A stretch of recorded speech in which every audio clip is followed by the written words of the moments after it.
Welcome to Hong Kong Brief. The content of the briefing includes: as Hong Kong stages netball's Four Nations, could it host World Cup at Kai Tak? Hong Kong property, will residents rent or buy this year? Ho Wung-to, one of the last surviving Flying Tiger World War II pilots, dies at 103. Sime Darby bets big on Malaysia's automotive sector. Cathay Pacific to reduce flights through to end of February. As Hong Kong stages netball's Four Nations, could it host World Cup at Kai Tak? South China Morning Post. Hong Kong is hosting the Women's Hong Kong Four Nations netball tournament and the Men's Hong Kong Challenge Cup this week, in a bid to boost interest in the sport. Netball in Hong Kong faces challenges regarding venue availability and finance, but organizers hope the events will be a stepping stone to hosting bigger tournaments. The city is targeting the biennial Asian Championships and is hoping to host the Netball World Cup in 2031. Netball is not publicly funded in Hong Kong, but organizers hope the events will attract corporate sponsors and engage a broader audience. Hong Kong property, will residents rent or buy this year? South China Morning Post. Hong Kongers are currently deciding between renting or buying property due to elevated interest rates and falling home prices. Renting is supported by high mortgage rates, which make buying a home expensive. However, developers have priced new home launches attractively to reduce inventory, making it an ideal time to buy property for personal use. On the rental side, rents have strengthened in some areas, while declining in others. Despite the attractive pricing of new homes, some analysts believe renting is a better option due to high interest rates. However, low property prices are encouraging prospective buyers to enter the market. Ho Wung-to, one of the last surviving Flying Tiger World War II pilots, dies at 103. South China Morning Post. Captain Ho Wung-to, one of the last surviving members of the Flying Tigers, a group of World War II pilots, has died at the age of 103. Ho, known as Winky, was a bomber pilot in the China-America Composite Wing, a subsidiary of the Flying Tigers. He flew missions over occupied China during the war and later became a pilot for Malayan Airways and Singapore Airlines. In 2019, Ho published his autobiography, Memoirs of a Flying Tiger, the story of a World War II veteran and SIA pioneer pilot. Sime Darby bets big on Malaysia's automotive sector. Nikkei Asia. Malaysia's Sime Darby hopes to boost its presence in the country's automotive sector with its acquisition of a 61.2% stake in UMW Holdings. The deal, worth $761 million, will add the Toyota and Perodua brands to Sime Darby's local sales and distribution portfolios. Cathay Pacific to reduce flights through to end of February. Bloomberg. Cathay Pacific is reducing its schedule by an average of 12 flights per day until the end of February in order to avoid disruptions during the peak Lunar New Year travel period. The Hong Kong carrier is adjusting its flight operations after canceling multiple flights over Christmas and New Year due to a shortage of pilots. Cathay Pacific will consolidate flights and focus on routes with multiple daily flights. China's court database reform stokes fears for transparency in legal sector. Financial Times. China's new national court judgments database has raised concerns among legal experts about declining data transparency.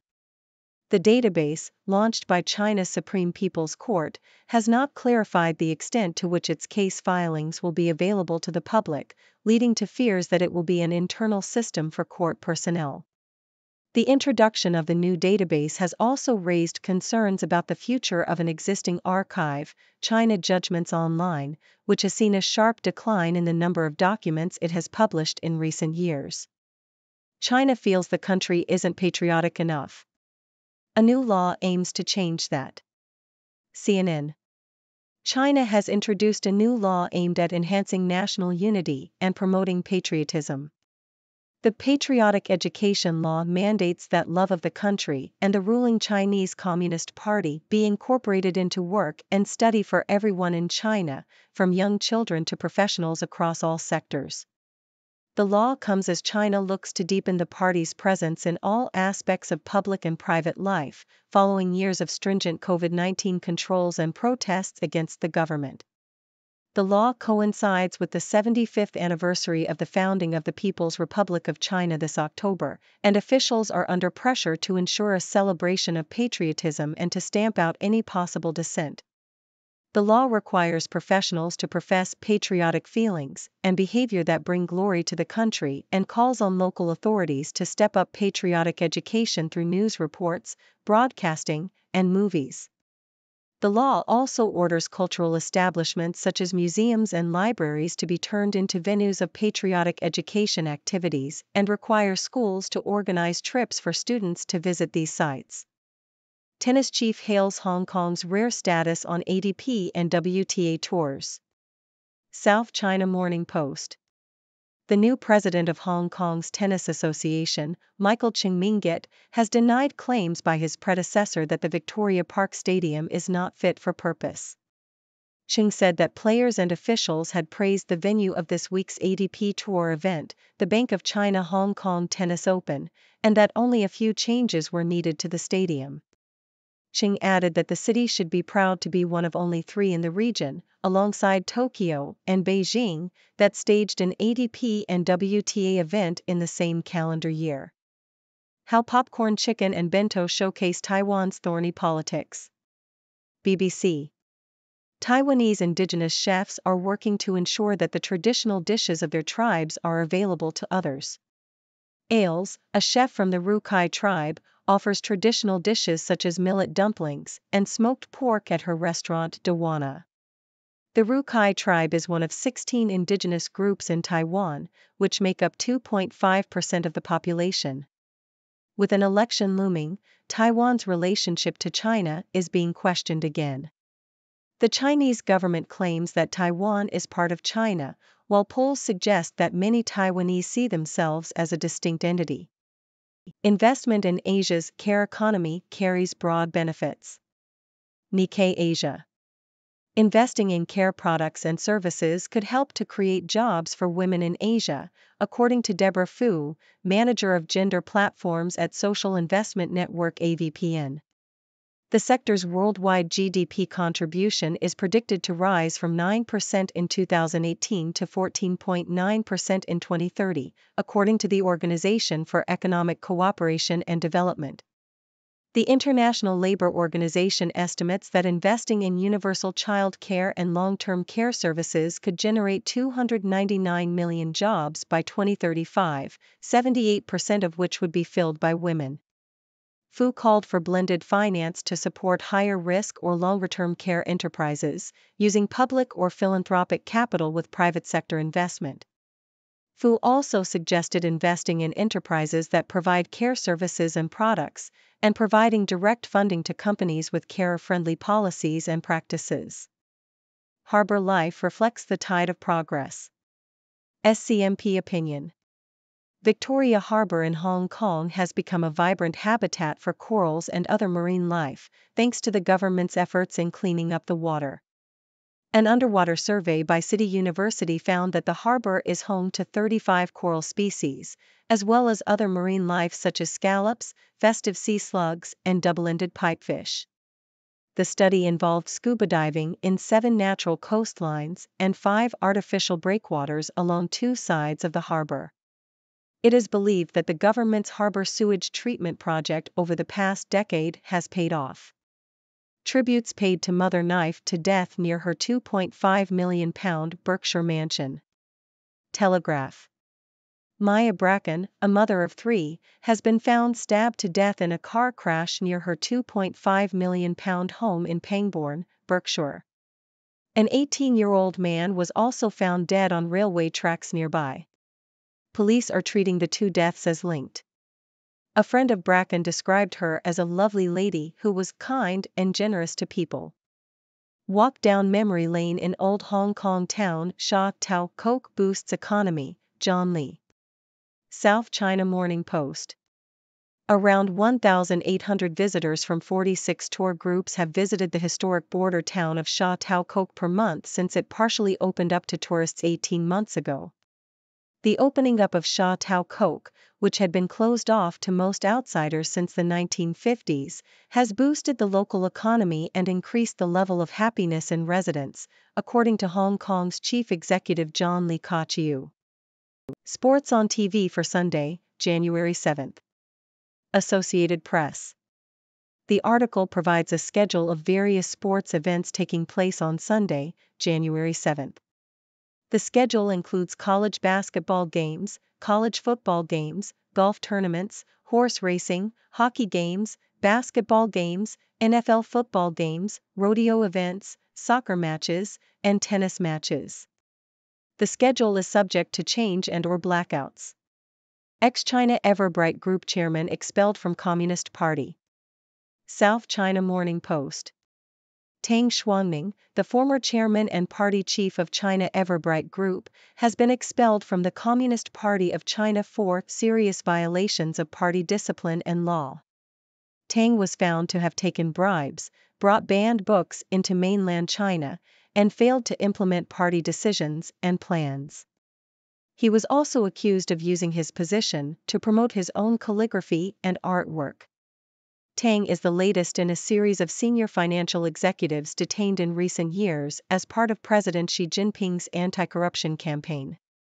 That's all for today's news update from 6 Degrees World.